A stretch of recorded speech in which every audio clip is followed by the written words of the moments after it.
A very good morning to all of you. Welcome to today's news analysis. We are doing the Indian Express Papers Chandigarh edition. Now, from today's news analysis, it is mainly the editorial and opinion section which is important. We get an opinion on migrant workers. We get an editorial on the recently discovered treatment, gene therapy treatment to deal with sickle cell disease and its relevance for India. Then there is an opinion titled as COP 27, but there is the COP 28 which is going to take place. So, what are the key takeaways that this summit is going to take place? So that we will see. Okay, so these are the main topics. Now, moving on, I would like to tell you that we have a Telegram channel, IS Primers. You can join our channel, and we are posting these current affairs based MCQs, which will be helpful for your prelims. Now, coming to the first news from the front page. So this news concerns the coastal security. So, bit of an overview. Post 26/11 Mumbai attack, terror attack that took place, where the terrorists from Pakistan's Karachi had come to Bombay. Right. So there was an increased consciousness of building in coastal security. There was this now the dimension of even terror attacks emanating from the sea. Okay, so Mumbai police, we have a case study of Mumbai. So they bought these 46 boats to track the city's code, but now only 8 are functioning today. So this shows that over the years, we can say that the emphasis on coastal security has also come down. Otherwise, more boats would have been added rather than coming down. Okay, so that thing has come to light. Now moving on, from exam point of view, coastal security is internal security, which is part of GS3. So you should be prepared with a short note on India's vulnerability from the coastal side. So that should be there. You should know about what are the measures being taken and what are the challenges towards coastal security, and then the way forward. So this note you should be prepared with. Now, briefly from the PIB, what we have about the measures. So we have a coastal security scheme which was implemented post Kargil Review Committee. Kargil was in 1999. So a committee was formed to look into the issue of national security, and that they recommended creation of coastal security scheme. So in lines with that, it was formed. Okay, under this, marine allocation of responsibility, marine police stations would be there. This is just marine. So interceptor boats would be there, checkpoints, outposts. So those have to be created. Besides this, we have the water wing of the BSF. BSF basically deals with Pakistan and Bangladesh borders. So Kutch, Cambay, and Sundarbans. Then we have the Sagar Prahari Bal, which has this ocean, or which is basically the ocean strike unit. So that is constituted. Then we have CISF. CISF basically deal with industrial assets, so protecting them from seaborne threats.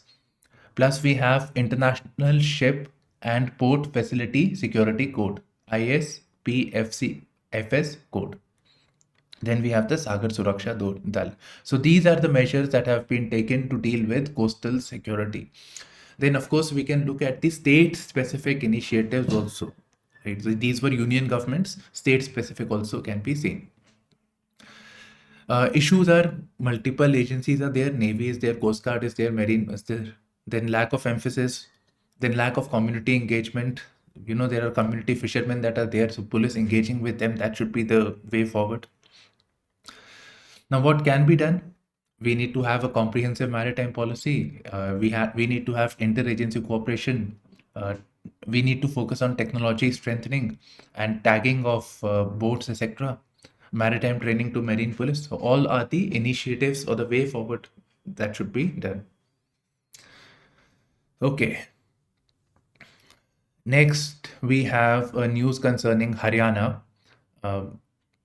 where there is this petitioners have gone to the High Court, and they have raised concerns about sexual harassment taking place, poor infrastructure in Haryana schools.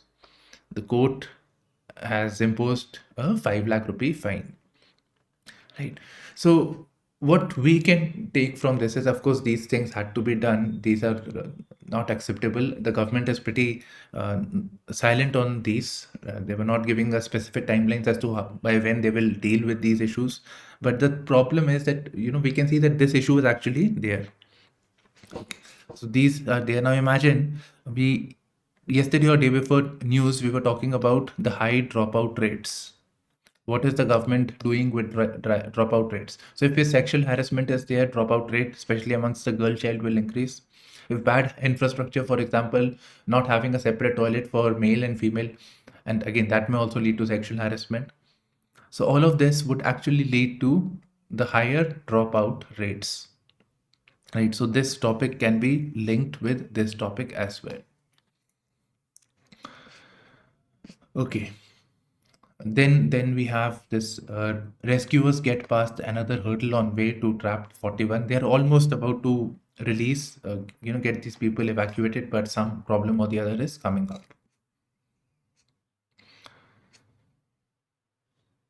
So this was the article which is elaborated over here.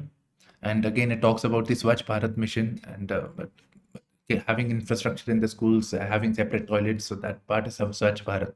So we are lacking on that front. Okay. Good news on sugarcane prices soon, says Chief Minister. Okay. Punjab, there is this, what should we say, farmer agitation is going on, highways and rails are blocked. So basically on the issue of sugarcane prices. Now, from point of view mainly, we should be thinking, is sugarcane covered under the minimum support price? No, it is not covered under the minimum support price. But then the government sets prices for the sugarcane. Basically, the farmer selling the sugarcane to the mills. Mills make sugar at end of the day. So there is a price, a basic price at which the mills are supposed to buy from the farmers. And this price is stipulated by the government itself. This is not MSP, but it is known as the fair and remunerative price. It is decided by the Union Cabinet on the recommendations of CACP. So MSP also is done like this. FRP is also done like this, but it is not. FRP is not MSP. Okay, fair and remunerative price. What else? So now, of course, it is not the domain of the CM, but ultimately the agriculture is domain of the CM. So what the state can do is, so they can announce an FRP over and above what the union is promised or advocated. So they can pay by their own pocket.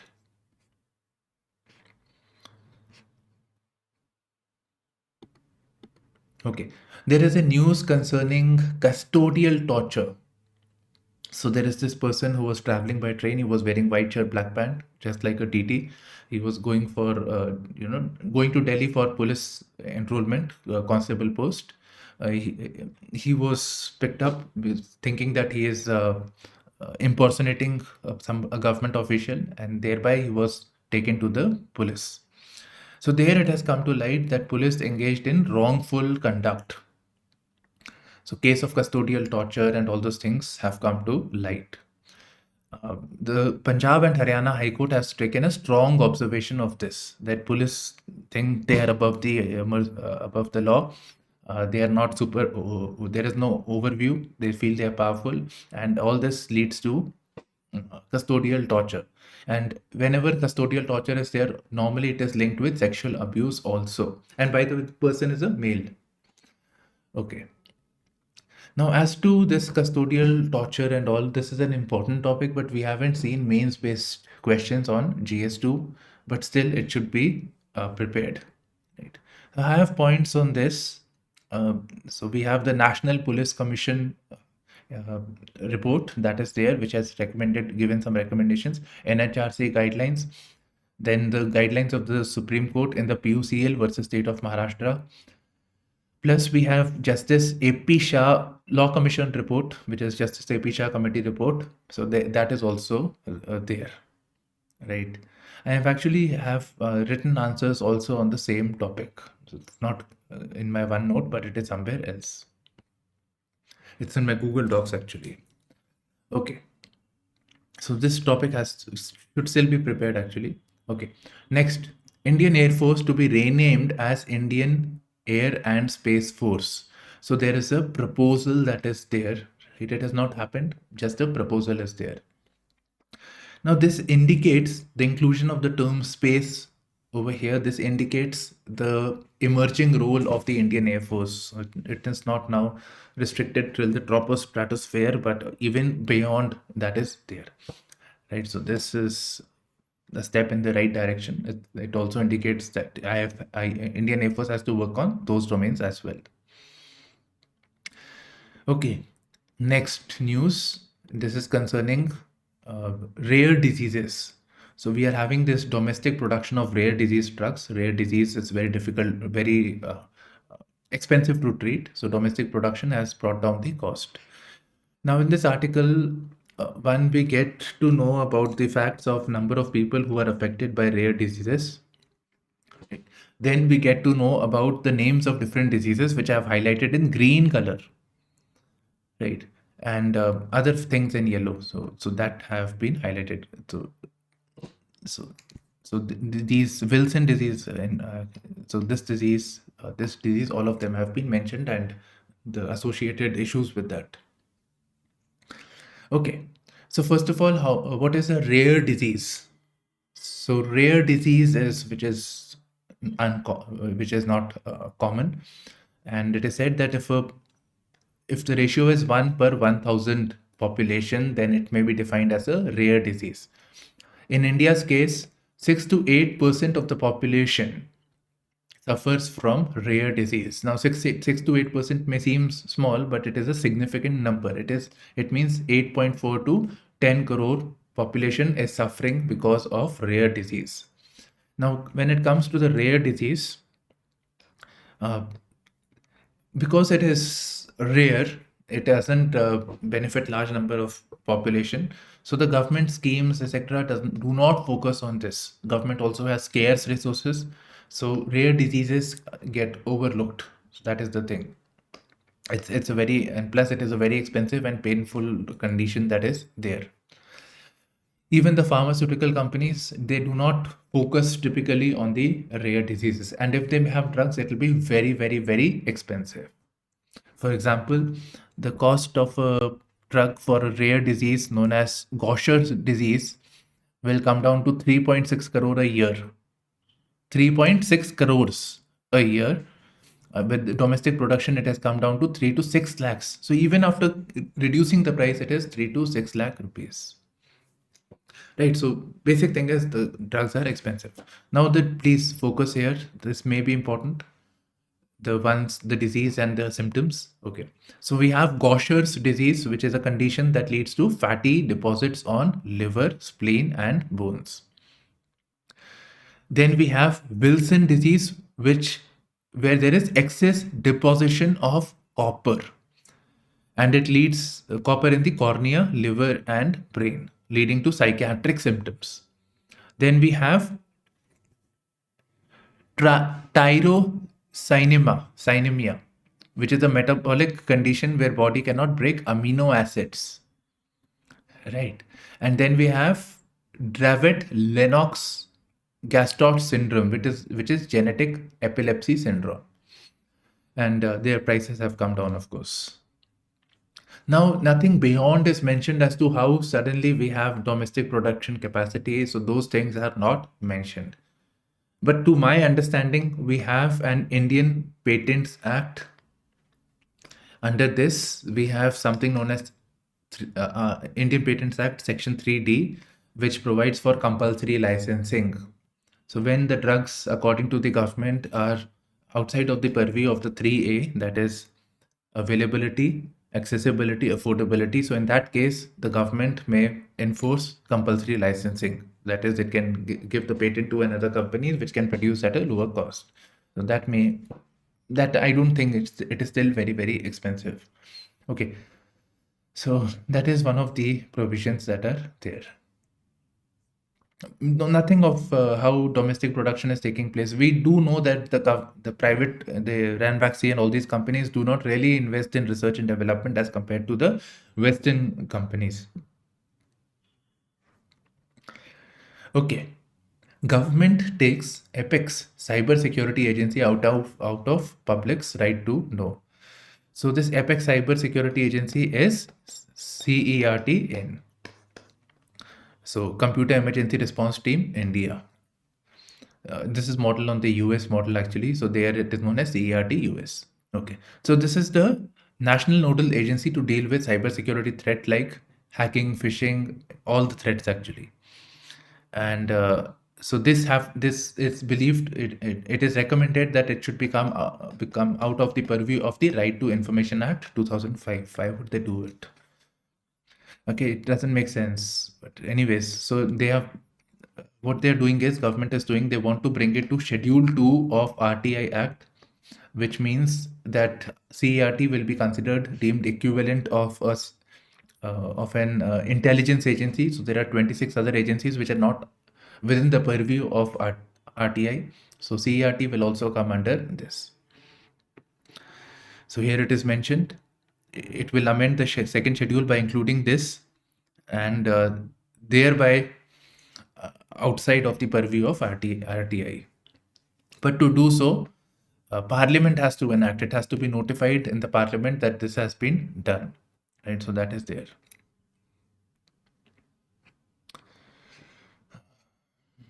Okay, editorial opinion section now. So, yes. So the first article is about this one, RBI's. So recently it has come to light, RBI has pointed out in its financial stability report that there is a growth of unsecured loans without collateral. So that is increasing. So in the public sector banks, it is 9.8% to 9.2%, while in private sector bank, it is 4% to 5.5%, 5.4%. Now, I think this is increasing in the public sector, maybe because public sector banks are more into, they are implementing the Mudra scheme and all those things. Social obligations are more. So that may be the reason as compared to the private. Private is more private profit oriented. Okay, so this is there. Now, of course, when the unsecured loans are increasing, it is a risk to the banking health, and this warrants strengthening of internal surveillance mechanism and the banks addressing the buildup of risks. So this has been mentioned in the financial stability report, which is released by the RBI. This is important for your prelims, by the way.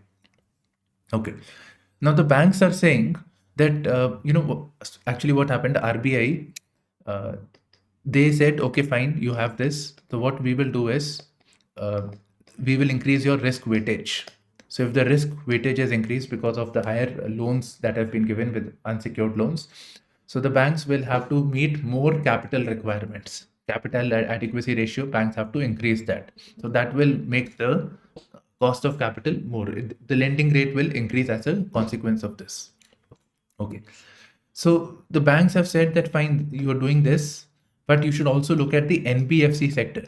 It is the NBFC sectors whose exposure to unsecured loans is higher, much higher. So we are paying a price for this. So NBFC sector. But NBFC sector again, ultimately it borrows from the banks. Banks finance the NBFCs. And if NBFCs have a problem, it will ultimately result in poor balance sheets of the banks. Okay. So this is a emerging problem, so which has to be dealt with.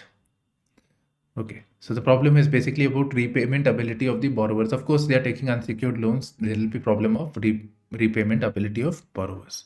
So we need to carefully craft and have targeted regulatory interventions. Coming to the migrant workers, the forgotten citizens, but basically implying that migrant workers do not get as much importance as compared to the others. So the migrant worker breaks into national consciousness only as a figure in a televised tragedy, as we saw during the this one, the COVID thing that took place when the Sonu Sood thing happened. Okay. Now coming to the migrant workers, uh, amount of population that are joining the migrant force. And migrant force, of course, it means people migrating from rural to urban, right? From one city to another city. Typically, it is taking where Bimaru state are there, Bihar, Madhya Pradesh, Rajasthan, Uttar Pradesh. So people from the more backward states moving to more prosperous states like Kerala, Tamil Nadu, Maharashtra. So those states they are migrating into. So example of push migration. So these migrant workers were moving for better quality of life, for better employment opportunities. So those we are talking about. Now, what is the percentage population? So according to the periodic labor force survey released by the NSO, it is 22%. So 22% of PLF is migrant workers, and it means 37% of the population. Right, their family, children, you add to that, it becomes 37%. Now, why do they migrate? The main migration that we are concerned is from Bimaru states. It is a nature of push migration where there is limited opportunities in their home state, so they are being pushed out into other states. What issues? Agriculture production is not there, limited amenities, drought prone areas, so these people are migrating out. Then there is lack of formal jobs in their own home states, so they have to move to other areas. So these are the basic reasons. Okay. Next. Now, when we look at the issue of the migrant workers, these are mentioned. So one is that they have poor work conditions. Imagine somebody from Bimaru state now goes to Punjab or some other place and works as a brick place, brick site, brick kiln. They normally work as very poor working conditions are there, hardly any accommodation. You go to any factories, actually you will, there is hardly any toilet also in the normal working place, you will can smell pee over there. Very bad working conditions are there. Then urban infrastructure is inadequate. Many of them have to live in the slum areas in a very compromised places. So that is not good. Besides, there are these government has a lot of schemes for the welfare of the people. But imagine somebody going from Bihar to Maharashtra, right? So they have this ration cards and all these facilities for their own state. But when they migrate, they do not get the facility in Maharashtra. Because Maharashtra says, the government says, why should we spend on them? Plus, the ration card over here is not eligible over here. So that is a problem. That is why, one nation, one ration card scheme was there. And that time, the prosperous states had objected to this provision. One nation, one ration card. Now, see, again, the government scheme has only focused on one nation, one ration card, the dietary thing, which is important. But what about the schooling and other things, healthcare, etc.? So because of their migrant nature of work, they are excluded. And besides, imagine them going to another state. They don't have the voting rights also. They have to go back to their home state to vote. So the local politicians over here, of course, they incite these policy of son of soils and all, that they are outsiders, they're taking away your jobs. These people are seen as somebody who's encroaching. Yeah, so that is also seen from time to time. Okay. And lastly, this should be the last point actually, limited legal protections, right? So even when the laws are there, migrant workers thing comes at a very low level. Less emphasis is given. There is only one specific law, that is Interstate Migrant Workmen Act 1979. Besides this, nothing major is there. So migrant force, which is involved in the construction of the country, literally, but when it comes to their own self, they are invisibilized, they are criminalized, and shorn of basic human dignity. Criminalized by the state where they are going, so that can be their poor work conditions, so poor home conditions, so living below the basic human dignity. So this has to be dealt with. So you see, you have the migrant workers, we are seeing push migration, you have the fact over here, plus the issues associated. And now we should look at the schemes of the government to deal with this issue. I mean, for the welfare of the migrant workers. So number of schemes are there. I think this article is coming over here. So Rashtriya Swasthya Bima Yojana is there, so which is focusing on the emphasis, a part of it is focusing on the migrant.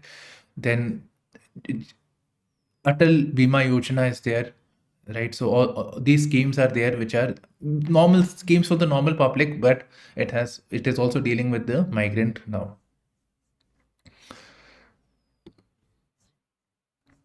Coming to the next article, a new cure. This is about the gene editing. Gene therapy to deal with sickle cell treatment. First of all, what is sickle cell? We will go with this flow over here. What is sickle cell? What is this treatment that we are talking about? And how will it be beneficial in India's context? India's context is mentioned over here. So first of all, what is a sickle cell disease? So see, okay, fine. So basically, in our human blood, we have the red blood cells. The red blood cells have hemoglobin and oxygen binds onto the hemoglobin. Okay, so these are like this. They are disc shaped and flexible. But in the sickle cell disease, they become crescent shaped. They become crescent shaped, and their ability to bind with the oxygen comes down, and therefore their ability to transport oxygen to the muscles and other body parts becomes low, and this makes the people anemic. They feel weakness and all. Okay. So we'll read this now. In sickle cell disease, the oxygen carrying protein in red blood cell, which is hemoglobin, is compromised. So the red blood cell with normal hemoglobin are disc shaped and flexible. But now,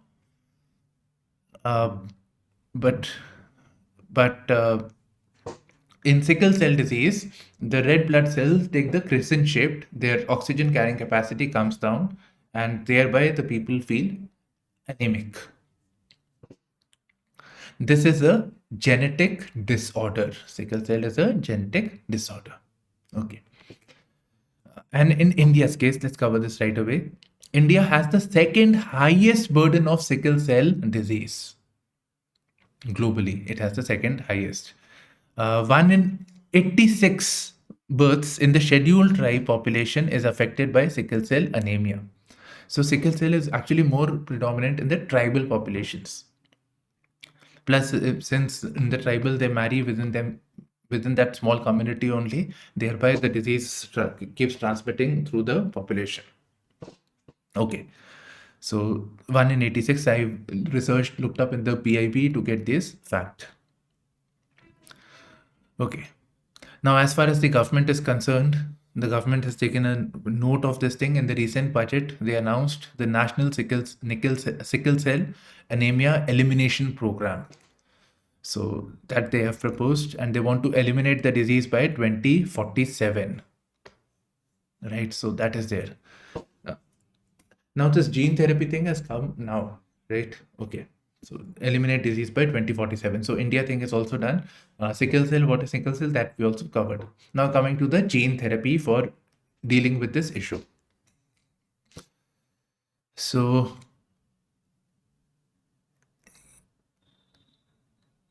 okay, so the present treatment is based on chemotherapy and giving hydroxyra. So that is which is of course chemotherapy means a lot of complications are there. Now recently, a UK-based company developed this drug known as Casgevy. So they developed this drug known as Casgevy. They administered it during the clinical trials, and it was found to be beneficial. Now this is based on the gene therapy treatment, which is using the methodology of CRISPR-Cas9 molecular scissor technique. Okay, so in this, what is happening is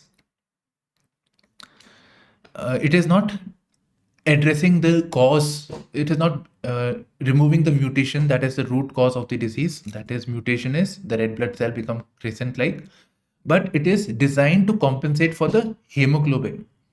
The hemoglobin by reviving the fetal hemoglobin. So you see, because of red blood cells becoming crescent like, there is a shortage of oxygen carrying capacity. There is obviously less surface area, so hemoglobin by default becomes less. So what they are doing is they are increasing the hemoglobin content in the body. So when we are born, all of us, all human beings, we have fetal hemoglobin. This stops production when we are, when we grow up, when we are outside of a fetal stage. So this switch off that has happened, this is now switched on.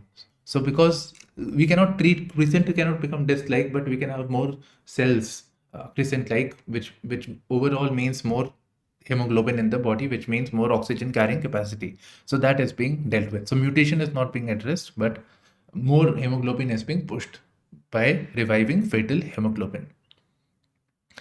Now this treatment, we don't know the price, but it is expected to be $2 million. So may not be affordable for this. But with improved science and tech and all those things, we can bring down the cost and make it inclusive to large number of poorer population.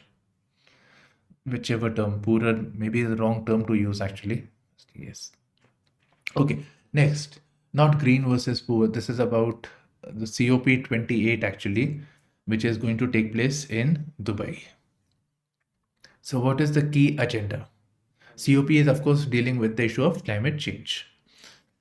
So in the upcoming COP28, we are going to have the global stock taking approach. They started with COP27, which will now be reviewed, 1 year time period. So now reviewed at Dubai, COP28. So this exercise starts with here, okay, and culminates with the assessment here. So global stock take means what is the world, where is the world with respect to the carbon emissions and to global warming emissions?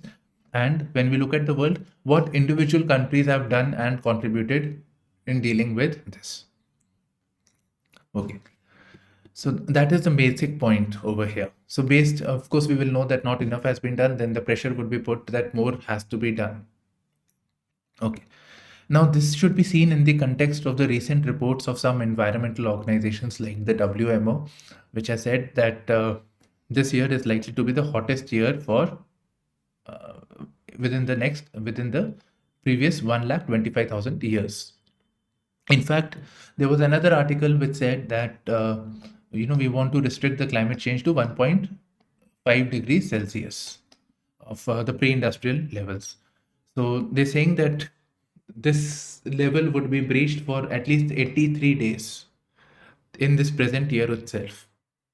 So we are on the verge of breaking the ceiling of 1.5 degrees Celsius, which was decided at the Kyoto Protocol, reaffirmed at the Paris Summit, all that. Okay. So again, so this should be seen, global stock taking should be seen in this context.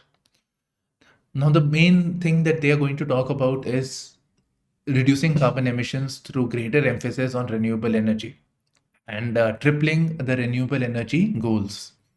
So as of now, the world is at 28% of renewable energy target for 2030. So this has to be now tripled to 70%. Tripled would be approximately 70% by 2030. So that is the goal. Triple actually is 90%, but in the paper it was read 70%.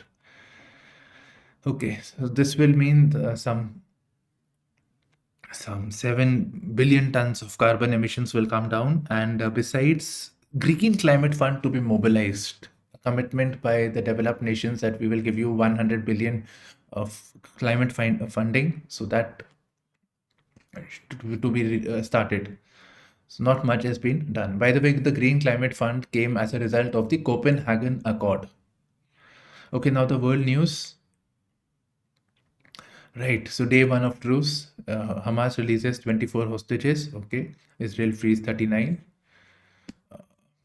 Then we have fine, UK, there is this anti-immigrant protest that is going on. Again, that's issue of far right politics emerging over there. China says nothing to worry with respect to the latest pneumonia outbreak. Previously also there's heads for, but we had the COVID. Okay.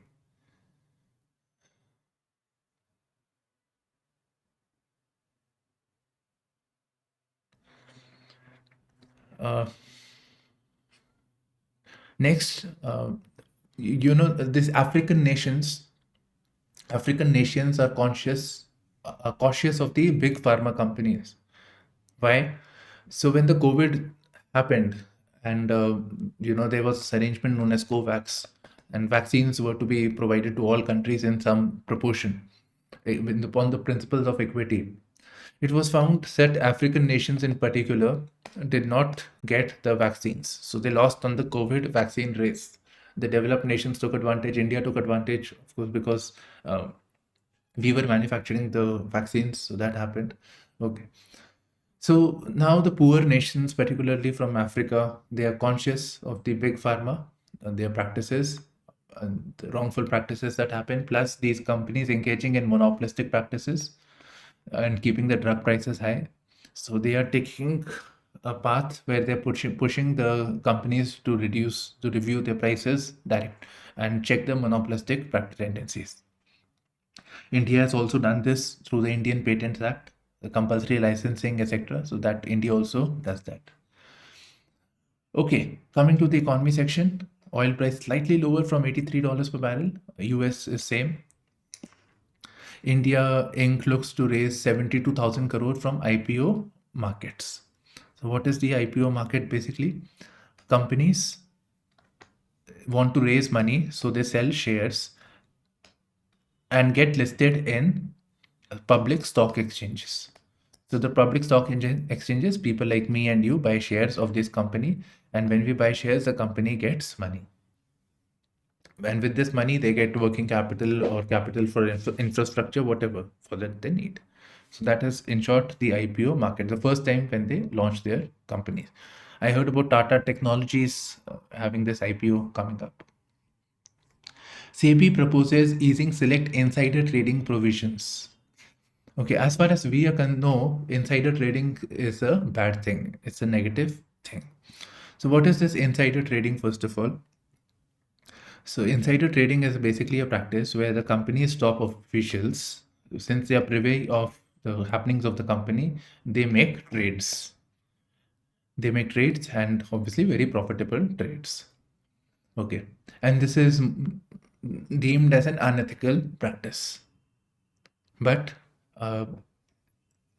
it is still, the company's management, for example, are still allowed to buy and sell in trades, but they still do not want them to engage in unethical conduct. So for that purpose, the SEBI has a regulatory requirement for insider trading, which is very onerous, which is very difficult, so which is not very popular. So now SEBI wants to ease that, make it simpler. Okay. Now more on this deepfakes again. Government to help users file FIRs against social media firms. So with respect to the deepfakes, again, we should know what is deepfakes, definition we should have, what are the issues, concerns, and coming to the regulatory thing. So it's basically premised on four pillars. So three is prevention. Then the other one is when the content is posted, it is detection of that content, and then response. And the fourth pillar in India is awareness. Okay. So this one is making it easier to file FIR is actually a response. When something has happened, somebody is aggrieved, so they can file FIR against the social media company. India, EU to sign Semiconductor Pact. That's all we have. Okay. So Semiconductor Pact would be there, and so this was signed at the India EU Trade and Technology Council. So it implies that cooperation on the semiconductor ecosystem, which will facilitate investments, joint ventures, technology partnerships, and manufacturing facilities. Now, from PRE point of view, uh, post COVID in particular, supply chains got affected. During the COVID time, supply chain got affected. And besides, the China has this dominance in the semiconductors, but their overall affairs, right, getting into the border disputes, getting into the Taiwan issue, people have made skeptical of China. Plus, if you look at Japan, for instance, Japan and China had an issue. China said, okay, fine, we'll not give you semiconductors, raw material. So all countries are wary and they want to reduce dependence on the semiconductors, especially from China. So EU is working on their own. So one is India, they have signed a pact with India, but EU is working on a deal concerning the EU countries. US is working, US has also come up with the Chip for Alliance. US and EU have a pact. So like that, they are working. India and Japan have a semiconductor pact. So most common is the Chip for Alliance that we hear with respect to the US pact. And India also wants to be part of the Chip for Alliance. So this is Chip for Alliance has these 4 countries. One is US, the other is Japan, South Korea, and Taiwan. This seems to be important because repeatedly it is there in the news. A bit of factual element is also there. So that's it. Okay. Now explained section. I'm not interested in this. Why Altman is back in the OpenAI. What happened? Basically, there is this program known as Q-Star, which it is believed that it can be another breakthrough and it may affect the human civilization. So they were working on this. There is non-transparency on this issue. This is the sickle cell breakthrough, which we have already discussed in the editorial section. This we have not discussed, but I shared with you an MCQ, or today I was going to share actually. So NASA spacecraft Psyche has, it's an asteroid. It's a spacecraft which is visiting an asteroid. From there, it has given a signal, laser signal to the Earth. Fine. So one thing is Psyche spacecraft. It is NASA's this thing. It is visiting these asteroids and seeing the materials and all those things. So that is there.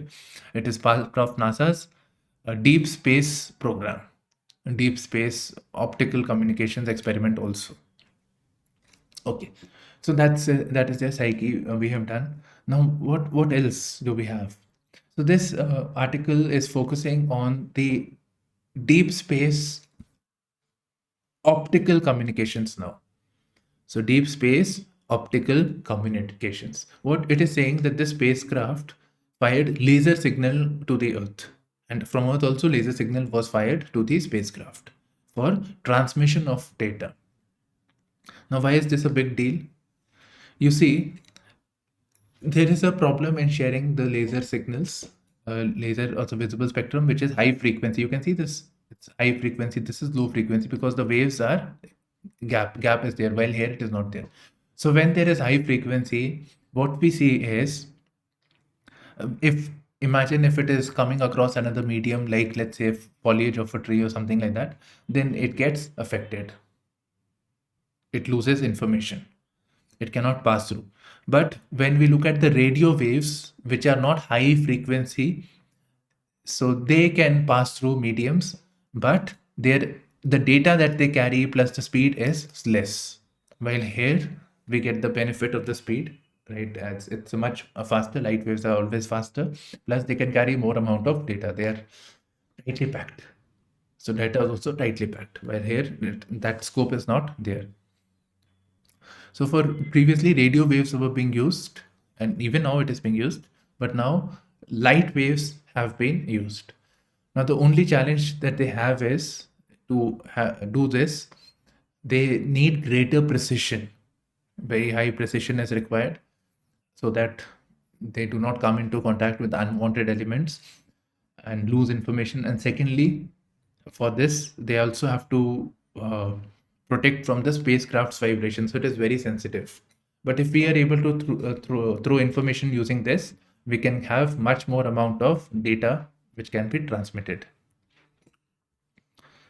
So that's it from today's news analysis. Thank you for streaming into our channel, IAS Primers, with me, Shubhashish. Bye-bye and all the best.